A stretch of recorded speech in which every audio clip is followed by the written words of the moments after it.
అందరికీ నమస్కారం అండి.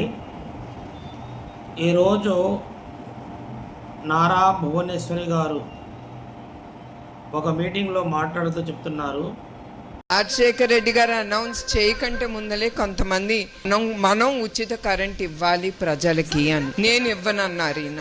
నేను చేయలేని పని నేను హామీ ఇవ్వను. అట్లానే రాజశేఖర్ రెడ్డి గారు హామీ ఇచ్చారు ఉచిత కరెంట్ ఇస్తానని. దాని తర్వాత మనకి తెలుసు ఆయన కరెంట్ కూడా ప్రజలకి ఇవ్వలేకపోయారు. వైఎస్ఆర్ గారు ఉచిత విద్యుత్ ఇవ్వలేదు అని వ్యాఖ్యానిస్తున్నారు. అమ్మగారు, నేను ఈ విషయం మీకు తెలియజేస్తున్నాను. మొట్టమొదటి సంతకం ఉచిత కరెంటు మీద పెడతారు. రాష్ట్రంలో రైతులకు ఉచితంగా కరెంట్ ఇవ్వడం అనే కార్యక్రమం చేస్తున్నామని మనం చేస్తున్నాం.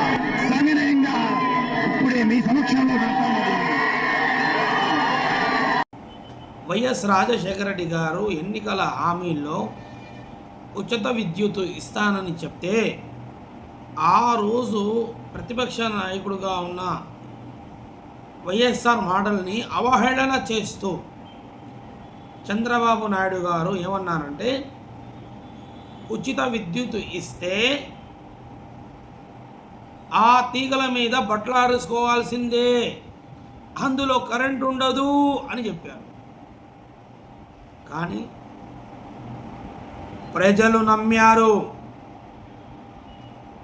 విశ్వసనీయతకు పట్టం కట్టారు ప్రజలు.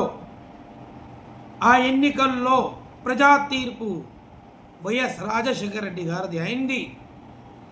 ఆయన ప్రమాణ స్వీకారం చేసిన మొదటి సంతకం ఉచిత విద్యుత్ మీద పెట్టారు. ముందు అది తెలుసుకోండి. మాట ఇస్తే మాట మీద నిలబడే వంశం అది.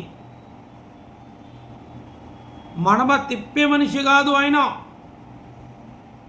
ఇచ్చిన మాటను నిలబెట్టుకునే ఏకైక మహానేత ఎవరైనా ఉన్నారంటే అది ఒక్క వైఎస్ఆర్ మాత్రమే అని నేను చెప్తున్నాను.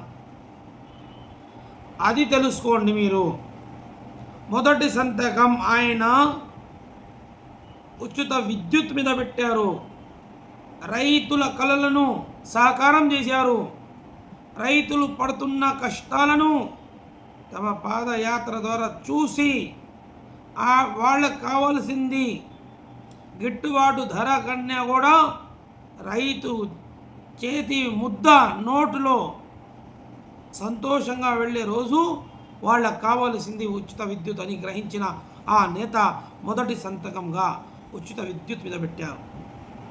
ఎంతోమంది నాయకులు ప్రెస్ మీట్లో చెప్తున్నారు, రాజశేఖర రెడ్డి లాగా జీవించాలి, మరణిస్తే కూడా ఆయనలాగా మరణించాలని అంటున్నారంటే ఆయన చేసిన ఈ ప్రజాసేవ ఎంత దాకా వెళ్ళిందో ఇది మీరు గ్రహించాలని నేను ఈ ముఖంగా కోరుకుంటున్నాను.